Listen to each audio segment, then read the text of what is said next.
বৃহস্পতিবার রাত 12টার পর রসুলের শিখানো একটি বাক্য দিয়ে দোয়া করুন, আপনার দোয়া 7 আসমান ভেদ করে আরশে আজিমে গিয়ে নক করবে। দেখেন, আমরা অনেক সময় দোয়া করি, আমাদের দোয়া আল্লাহ রাব্বুল আলামিন অ্যাকসেপ্ট করে না।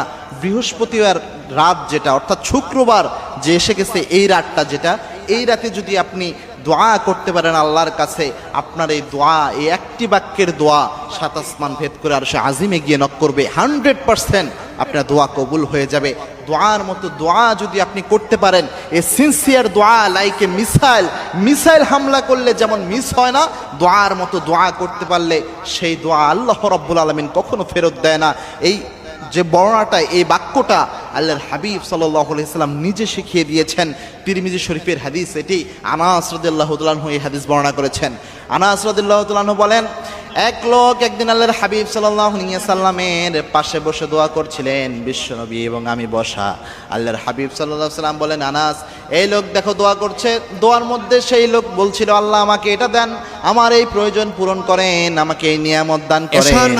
এইভাবে ওই লোক মাত্র 3 বার দোয়াটি পড়বেন, মনের সব আশা আল্লাহ তাআলা পূরণ করে দিবেন। এই লোক যে দোয়া করছে, জীবন ইচ্ছা পূরণের অনেক উপায় খুঁজে বেরিয়েছেন, কখনো খালি হাতে মনের আশা পূরণ করতে অনেকের কাছে গেছেন, গলায় তাবিজ ঝুলিয়েছেন, পীরের পা ধুয়ে পানি খেয়েছেন, অনেক কষ্টে অনেক সাধন করেছেন, আশা না পেয়ে, অর্থাৎ শেষ পর্যন্ত ফল না পেয়ে নিরাশ হয়ে ফিরে এসেছেন।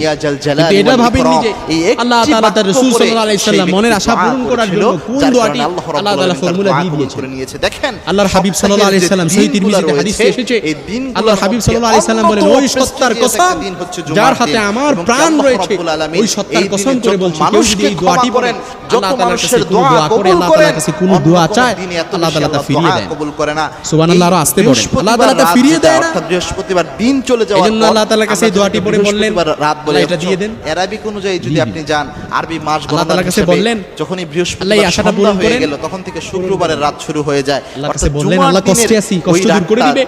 আল্লাহর কাছে বললেন, আল্লাহ ব্যবসায় মন্দা, বারাকা হচ্ছে না, ব্যবসায় বারাকা হবে। আল্লাহ তাআলার কাছে বলবেন, আল্লাহ বিয়ে কবুল করেন।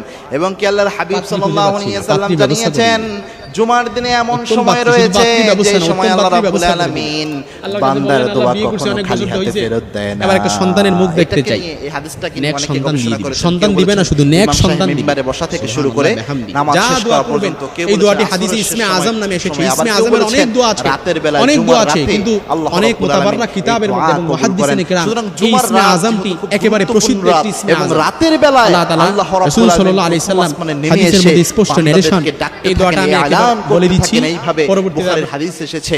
আল্লাহর হাবিব সাল্লাল্লাহু আলাইহি সাল্লাম জানিয়েছেন, রাতের বেলায় আল্লাহ রাব্বুল আলামিন প্রথম আসমানে নেমে এসে ডাকতে শুরু করেন, হাল মিন মুস্তাগফিরিন ফাগফিরাল্লাহ, কে আছো গুনাহ করে ফেলেছো, আমি আল্লাহর কাছে মাপ চাও, সব গুনাহ আমি আল্লাহ মাফ করে দেব।